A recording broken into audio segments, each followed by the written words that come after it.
Meus irmãos, nos coloquemos em pés. Apocalipse. Apocalipse.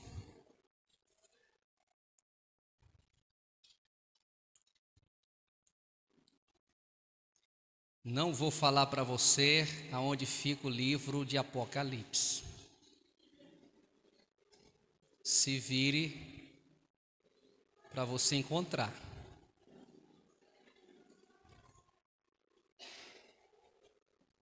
Será, meu Jesus amado? Apocalipse.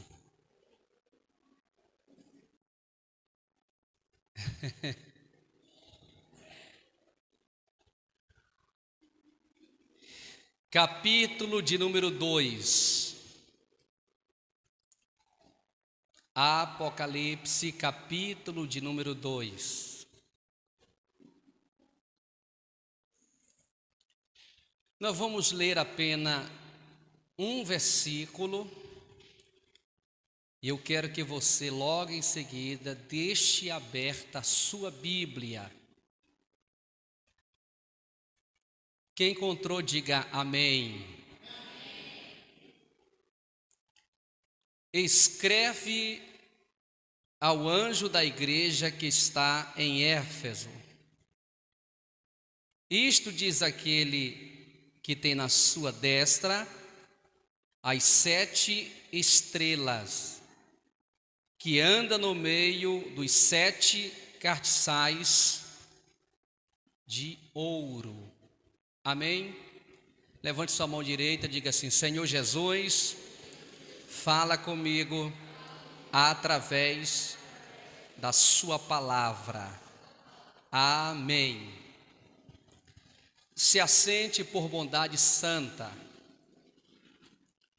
Hoje nós vamos iniciar aqui um ensinamento sobre o tema Desvendando os mistérios das 7 igrejas do Apocalipse. Anote aí. Desvendando os mistérios das 7 igrejas do Apocalipse.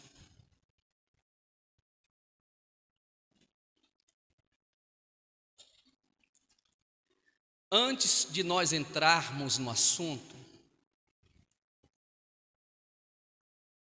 é bom nós darmos aqui uma pequena introdução, para que você possa entender.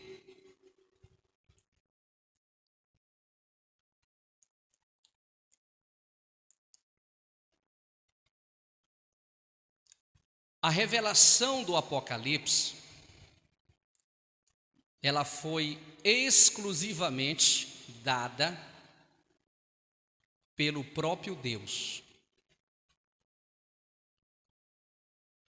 Se você olhar no capítulo 1, no versículo 1, diz assim: a revelação de Jesus Cristo, a qual Deus lhe deu para mostrar aos seus servos as coisas que brevemente devem acontecer. Existem 3 correntes escatológicas, entre elas preteristas, simbolistas, historistas, futuristas. Quem são os preteristas? São aqueles que acreditam que as coisas do Apocalipse já se cumpriram nos anos 70 depois de Cristo. Houve uma grande perseguição, Roma perseguindo as igrejas. A segunda corrente, a corrente simbolista. que acredita que o livro de Apocalipse é meramente um livro de simbolismo, mas realmente é um livro que tem muitos e muitos símbolos.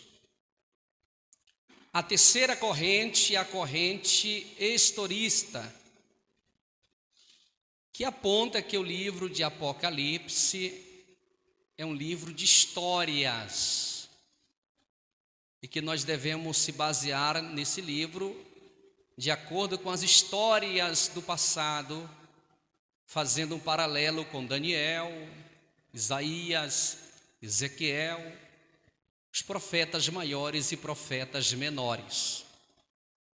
E a quarta corrente é a corrente futurista. Eu faço parte dessa corrente já baseado nesse versículo. Revelação de Jesus Cristo, a qual Deus lhe deu para mostrar aos seus servos as coisas que brevemente, ou seja, no futuro, vai acontecer. Então nós fazemos parte dessa corrente. Essa corrente que prega sobre o futuro, que brevemente Jesus vem arrebatar a sua igreja. Após o arrebatamento, vamos entrar no tribunal de Cristo, nas bodas do Cordeiro, 7 anos de tribulação, grande tribulação, sendo a mesma dividida em 2 partes, 3 anos e meio, 3 anos e meio. Enfim, esse é outro assunto que nós iremos abordar. Pois bem, mas a revelação de Jesus Cristo, a qual foi dada pelo próprio Deus, para mostrar aos seus servos, no plural, as coisas que brevemente devem acontecer. Que brevemente deve acontecer. Esta revelação foi dada a João, o apóstolo João, o apóstolo do amor, o mesmo João que andou com Jesus, conviveu com ele, inclinou a sua cabeça no peito de Jesus, era um dos 3. Quando Jesus subia algumas vezes para o monte ou os montes para orar, ali estava sempre João, Pedro, João e Tiago. O único discípulo que não teve uma morte tão feia, uma morte de martírio, foi o apóstolo João. Não porque ele era o queridinho de Jesus, mas porque Deus quis desta maneira. Mas todos os apóstolos tiveram mortes bizarras, trágicas, como Pedro, que foi crucificado de cabeça para baixo. As pessoas disseram: vamos crucificá-lo como seu mestre. Ele disse: não sou digno, me crucifica de cabeça para baixo. E a história diz que essa cruz se chama cruz de X, morreu de cabeça para baixo. João foi parar na ilha de Pátimos, uma ilha que era dominada por Roma. Na época, o imperador Domiciano era o imperador, estava liderando Roma. Ele foi parar na ilha de Pátimo por 2 coisas, diz a palavra: pela palavra de Deus e pelo testemunho de Jesus. Na época do apóstolo João, não tinha ainda, o evangelho ainda não tinha sido publicado. Então a palavra de Deus se reporta aos livros do passado, o Pentateuco, os livros dos profetas maiores e menores, e também os livros históricos e os livros poéticos Então ele pregava a palavra de Deus e dava testemunho porque ele conviveu com Jesus. Ele visualizou os milagres que Jesus fez, ele presenciou tudo e ele era uma testemunha ocular de Jesus Cristo. Então, por causa da palavra de Deus e por causa do testemunho, ele foi parar na ilha de Pátimos. A palavra ilha significa ai. Pátimos significa mortal.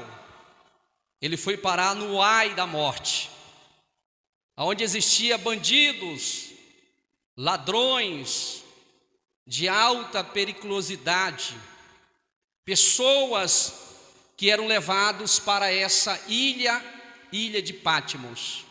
E ele foi para ali porque ele pregava a palavra, ensinava a palavra por causa da palavra e do testemunho de Jesus Cristo. Mas naquela ilha tinha um homem que fazia a diferença. Esse homem era o apóstolo João, servo de Deus, um homem temente, um homem que não se corrompeu, mesmo preso, porque era impossível sair dessa ilha. Era impossível sair dessa ilha, mas estava ali um homem que tinha afinidade, intimidade com o Senhor, e o Senhor se manifestou na vida dele poderosamente. Levanta as suas mãos e diga glória a Deus. Pois bem, nesta ilha chamada Ilha de Pátimos,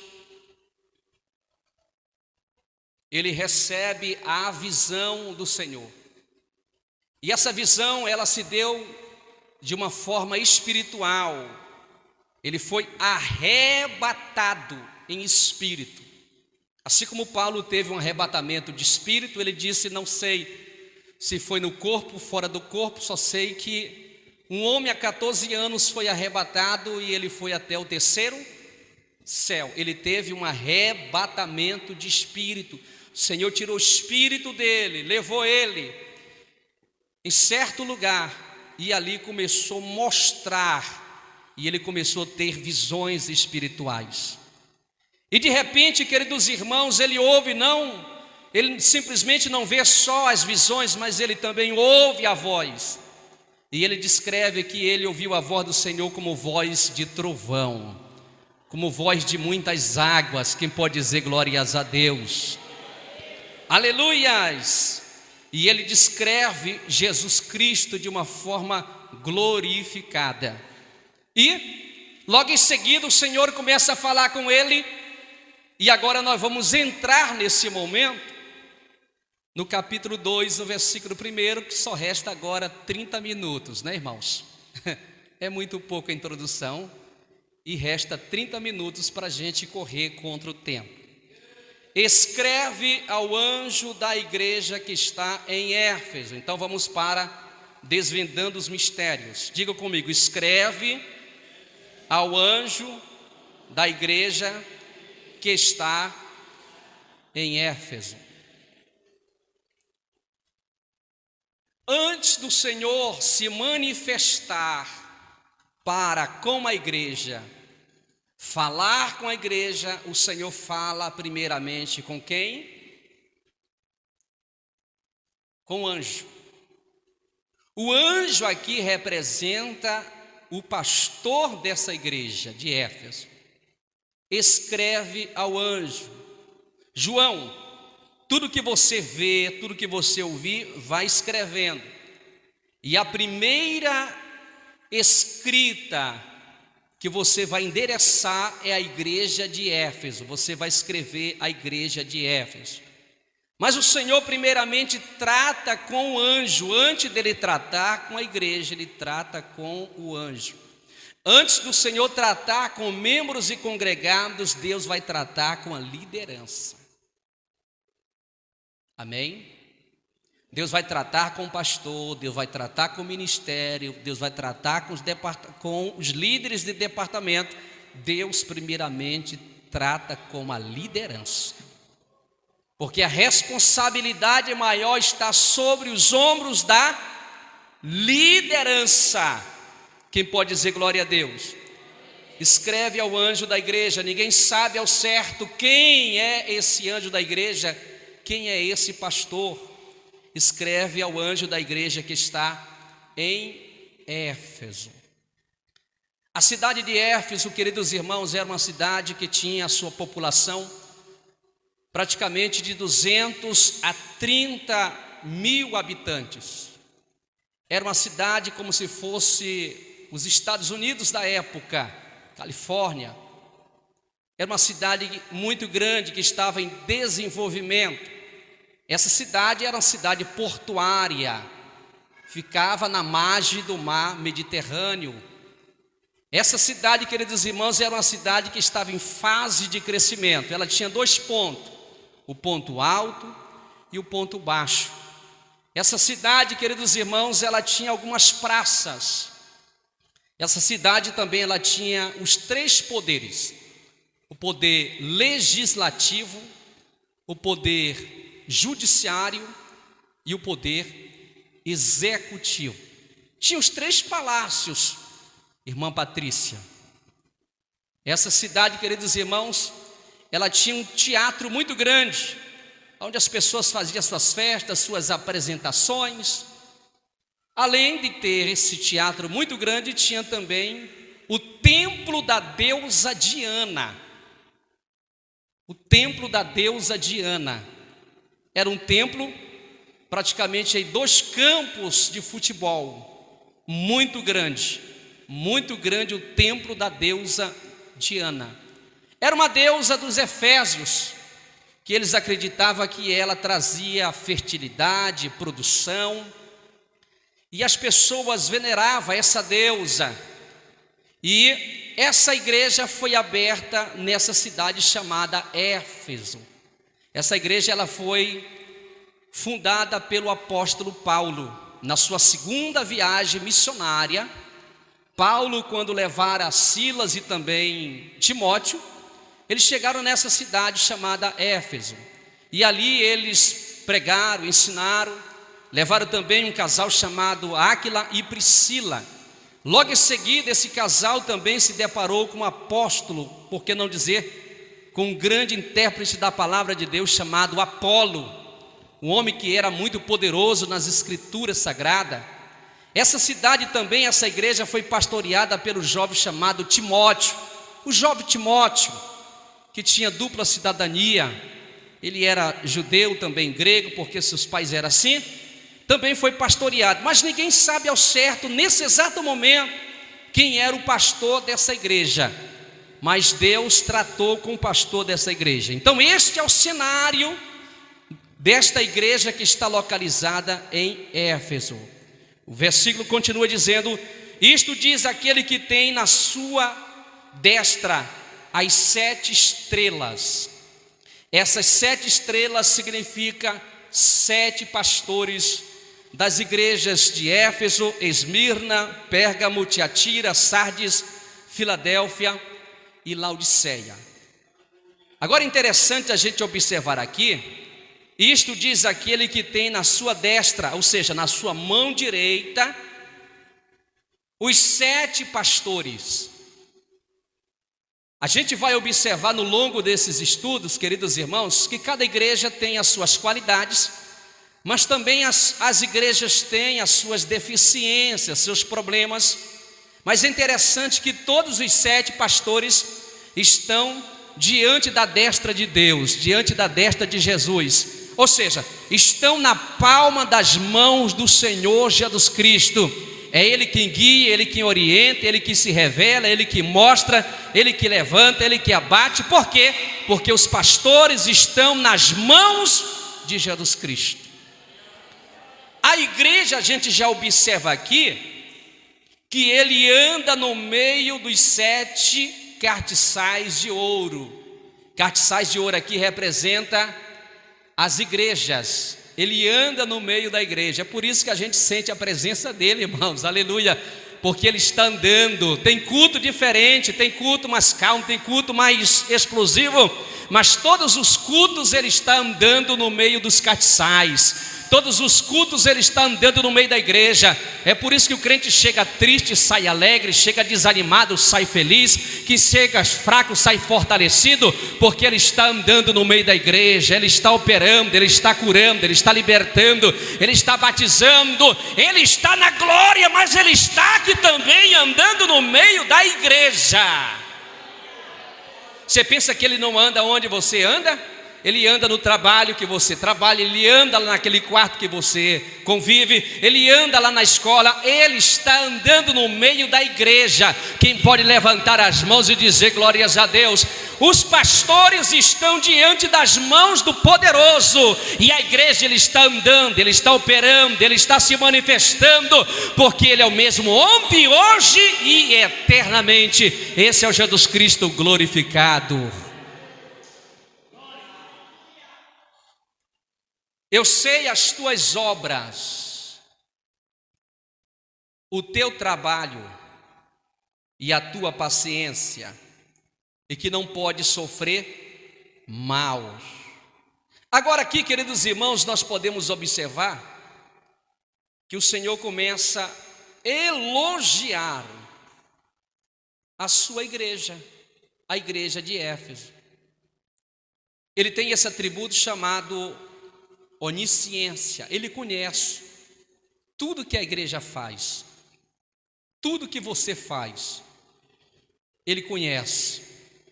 Ele conhece. Eu sei as tuas obras. Eu conheço a sua vida. Eu sei o teu trabalho. Você tem se envolvido, você tem pagado um preço, você tem se doado, você tem trabalhado para mim. Eu conheço o teu trabalho. Eu conheço também a tua paciência. Eu sei o teu limite, porque todo mundo tem paciência. Se alguém dizer assim, eu não tenho paciência, tem, irmãos. Só que tem momento que a paciência se esgota. Mas todo mundo tem um pouco de paciência, ou um pouquinho de paciência, ou uma paciência tão grande. Mas todo mundo tem suas respectivas paciências. Eu conheço a tua paciência, Deus conhece a tua paciência que você tem para com seu esposo, sua esposa, para com seu pastor. Você tem paciência, Ele conhece a sua paciência, e que não pode sofrer os maus. Então a gente observa aqui que essa igreja, ela não poderia sofrer maus. Antes de o mal se enraizar, essa igreja já fazia de tudo para arrancar o mal pela raiz. Já passava a tesoura. Então essa igreja não compactuava com males, com pecados, com coisas que viessem se agregar dentro dela. Rapidamente ela se revoltava contra os maus que vinham sobre ela. O versículo continua: e puseste à prova os que dizem ser apóstolos e não são, e tu os achaste mentirosos. Então essa igreja, ela tinha um discernimento. Haja visto, presbítero daí, que essa igreja foi discipulada pelo apóstolo Paulo. Então essa igreja aqui, ela tinha um discernimento. O apóstolo Paulo chegou a dizer, não vos embriagueis com vinho que há contenda. Ele diz para essa igreja, mas enchei-vos do Espírito. Essa igreja colocou muitos apóstolos, muitos obreiros que se intitulavam que eram obreiros, pastores, apóstolos, e na realidade eles eram falsos, enganadores, profetas falsos. E diz a palavra de Deus aqui que essa igreja achou eles como mentirosos. Vocês não são verdadeiros, vocês são mentirosos. E eles estavam integrados dentro dessa igreja, irmãos. Os falsos profetas, os falsos apóstolos. Você sabia que também no meio da igreja de Cristo, nos dias odiernos que nós estamos vivendo, aparecem muitos falsos ensinadores, falsos obreiros, falsos crentes. E essa igreja aqui, de cara logo percebeu que eles não eram apóstolos, mas eram enganadores, homens que não falavam a verdade, encontraram neles que eles eram homens mentirosos. Por isso que a igreja resistia a eles.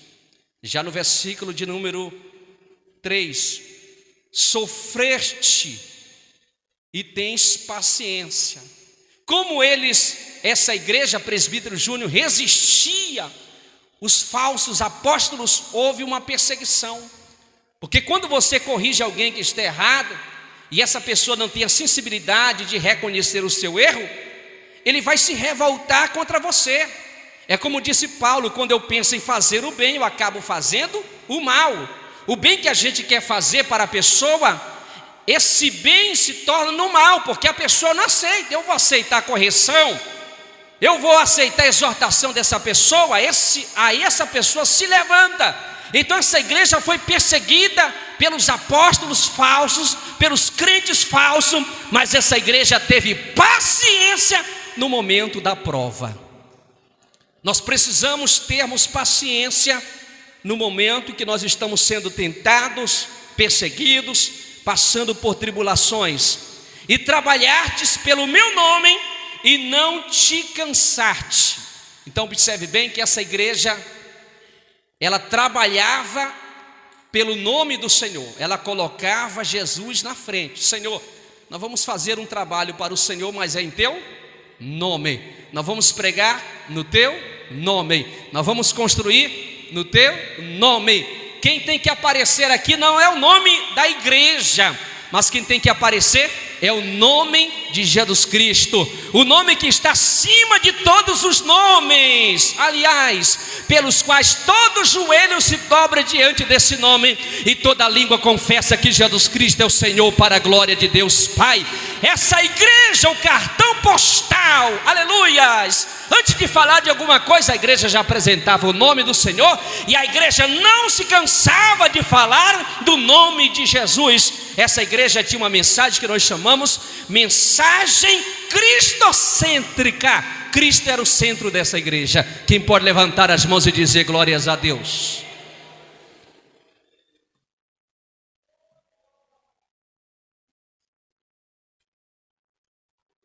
Agora o versículo 4, o Senhor para de elogiar a igreja, porque o crente não vive só de elogios.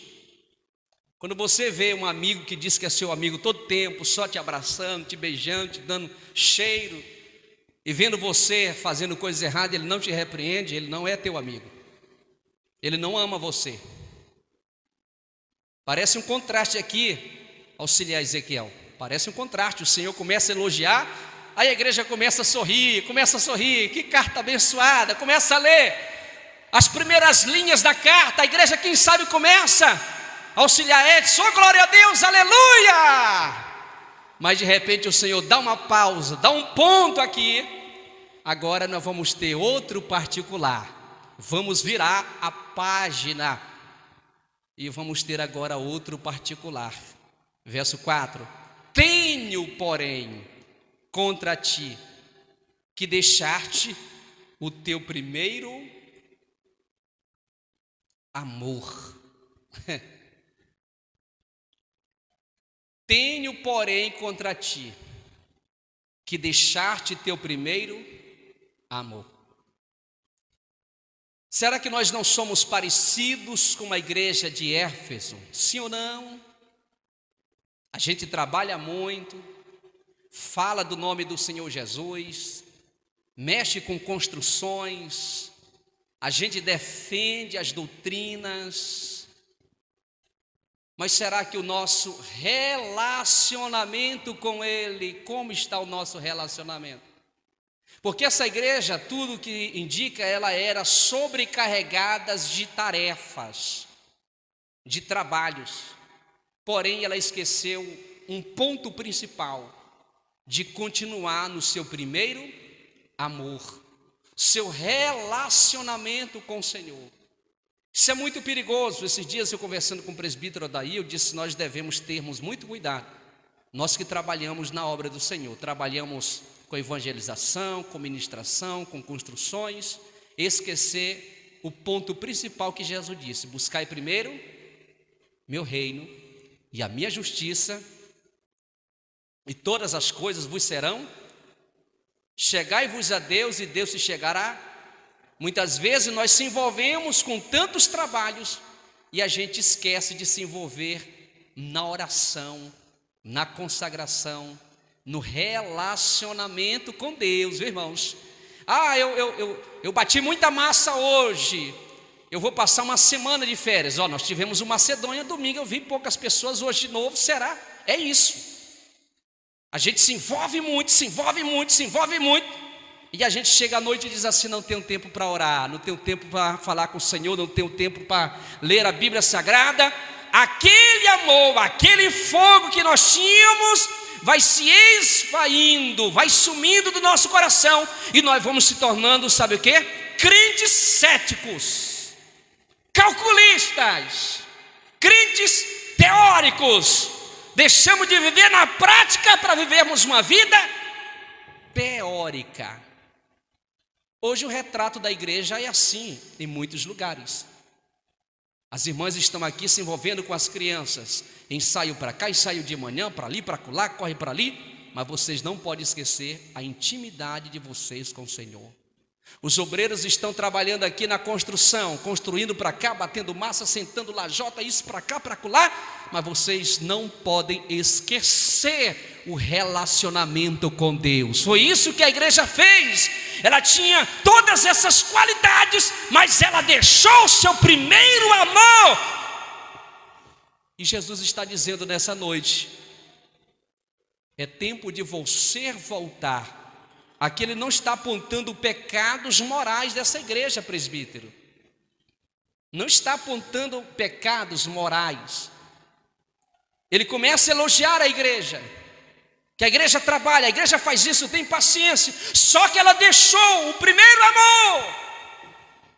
Quando a pessoa casa, é o primeiro encanto, né, irmãos? Leva a comida até na cama. Meu amor, bom dia, está aqui o seu café da manhã. Quando está namorando, é a melhor roupa, o melhor penteado, escova os dentes, coloca aquele melhor perfume. Aí depois que casa, irmãos, o tempo vai passando, aí o homem diz assim para a mulher: rapaz, tu está só com cheiro de cebola. Misericórdia, aleluia. O primeiro amor já foi, irmãos. Por isso que Jesus está dizendo: tenho porém contra ti que deixar-te o teu primeiro amor. Você precisa voltar a ser aquele crente que você era, de oração, de consagração, cheio do Espírito Santo. Não tinha culto, todo culto para você era o mesmo, culto abençoado, cheio da graça, cheio da unção. Se o porteiro pregasse, você dava glória a Deus. Se o pastor pregasse, você dava glória a Deus. Criança louvasse. Mas hoje não, você diz: se o pastor não estiver na igreja, eu não vou no culto. Está precisando voltar ao primeiro amor. Quem está me entendendo, diga amém. Diga assim para o seu irmão: quem sabe você está muito ocupado. Não, diga assim: eu sei que você está muito ocupado, mas Jesus quer que você não esqueça do seu relacionamento com Ele. Não esqueça. Amém? Lembra-te, pois, de onde caíste, e arrepende-te. Mas esse cair, tudo indica que foi o cair na espiritualidade, e que eles precisavam se arrepender, voltar ao primeiro amor, volte às primeiras obras. Quando não brevemente a ti virei e tirarei do seu lugar o teu catiçal, se não te arrependeres. Então o Senhor está dizendo: eu quero que vocês voltem ao primeiro amor, mas para voltar ao primeiro amor você tem que se arrepender. E arrependimento é uma atitude que parte. O arrependimento tem que ser individual, é você que tem. Não é seu pai que vai se arrepender por você, não é seu filho que vai se arrepender por você, é você que vai se arrepender. É você que vai tomar essa decisão de se arrepender. Se você não se arrepender, eu vou remover, eu vou tirar do seu lugar o teu castiçal. Eu vou tirar você da minha presença. Glórias a Deus. Já no versículo de número 6. Tens, porém, isto, que aborreces as obras dos nicolaítas, as quais eu também aborreço. Existia, queridos irmãos, alguns irmãos dessa seita, desse grupo dos nicolaítas, que estavam infiltrados dentro da igreja de Éfeso. Essa igreja não concordava com as doutrinas, porque esse grupo aqui era um grupo liberalista. Sabe aquela mensagem que diz assim, não tem nada a ver? Não tem nada a ver? E essa mensagem tem entrado nas nossas igrejas. Não tem nada a ver, não tem nada a ver, você pode fazer, você pode. Aí vai abrindo mão. Doutrina, não querem mais serem doutrinados, porque aonde não há doutrina, não há equilíbrio, irmãos. Já pensou a sua casa sem doutrina? Já pensou uma escola sem doutrina? Já pensou uma empresa sem regra? Já pensou uma igreja sem doutrina? Já pensou? Então esse grupo estava infiltrado, e alguns historiadores apontam que poderia esse grupo ter vindo de um diácono que participou da consagração de 7 diáconos, entre eles Estevão e um deles Nicolau. Mas isso é uma teoria. Algumas pessoas apontam dizendo que ele apostatou da fé. Mas também isso aqui também tem tudo a ver com a doutrina de Balaão, que a gente já vai ver também mais na frente falando sobre a doutrina de Balaão. Era falsos profetas, pessoas que profetizavam dizendo que Deus estava mandando, mas na realidade Deus não estava mandando. E a gente tem visto isso, queridos irmãos, no nosso meio. Quantas pessoas eu já vi ultimamente aí nas lives aí, Deus está me dizendo, Deus está me revelando, Deus está me mostrando, não sei o que, e na realidade a gente percebe que ali é carne, é demônio, é espíritos enganadores. Ou seja, esses nicolaítas também estavam infiltrados dentro da igreja. Só que os irmãos não concordavam. Quem tinha a graça de Deus, quem tinha o Espírito Santo de Deus, não concordava com essas heresias dentro dessa igreja. Ao ponto que o Senhor também disse, vocês se aborrecem, eu também estou aborrecido. Eu também não concordo com isso.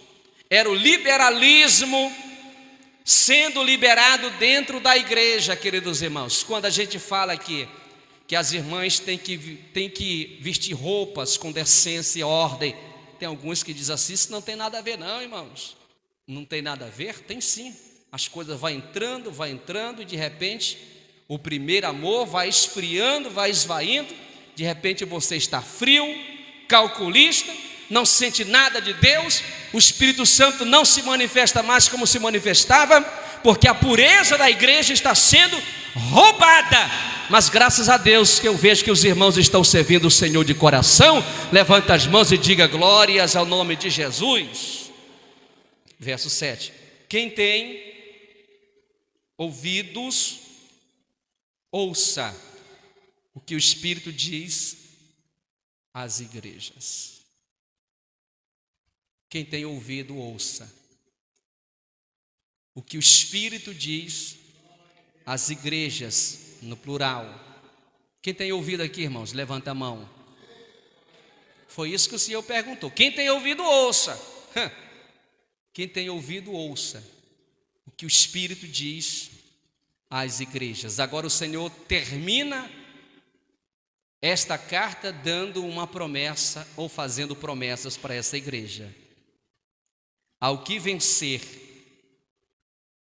só vai receber essas promessas quem vencer, quem perseverar, quem ser fiel, quem não se render ao mundanismo, às coisas do mundo. Ao que vencer, dar-lhe-ei a comer da árvore da vida que está no meio do paraíso de Deus. Diga glórias a Deus. Tem gente aí procurando o jardim do Éden. O Senhor transportou para o céu. Lá era só uma figura, irmãos.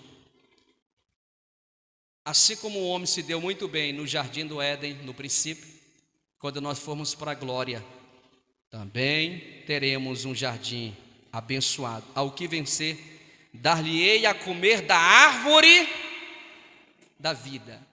No jardim do Éden tinha várias árvores, mas tinha duas árvores que se destacavam: a árvore do conhecimento do bem e do mal, e a árvore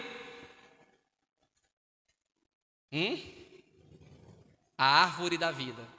Mas Eva e Adão fixaram seus olhos só na árvore do conhecimento do bem e do mal, mas a árvore da vida estava lá. A árvore da vida estava lá. Glória a Deus. Pois bem, ao que vencer, dar-lhe-ei a comer da árvore da vida que está no meio do paraíso de Deus. Diga assim: no meio do paraíso de Deus. Esse meio é o centro do céu. Quem pode dizer glória a Deus, irmãos? A árvore está lá. Essa árvore aponta para Jesus Cristo. Louvado seja o nome do Senhor Jesus Cristo. Então, meus queridos irmãos, eu e você se parecemos com a igreja de Éfeso, sim ou não? Pergunte para o seu irmão: você se parece com a igreja de Éfeso? Você se parece com a igreja de Éfeso? Hein, Júnior? Irmão Cametá? Será que nós não nos parecemos um pouco com a igreja de Éfeso? Nesse cenário que nós estamos vivendo, irmãos? Aleluias, glória a Deus. Pastor, eu não tenho mais aquele primeiro amor, então volte a ter aquele primeiro amor. Amém? Eu creio numa grande restauração, numa renovação nesses últimos dias. Vamos ficar de pé glorificando, aplaudindo a Jesus nesta noite. Aplaude a Jesus. Isso, bem alegre, porque Ele merece toda a honra, toda a glória e todo louvor.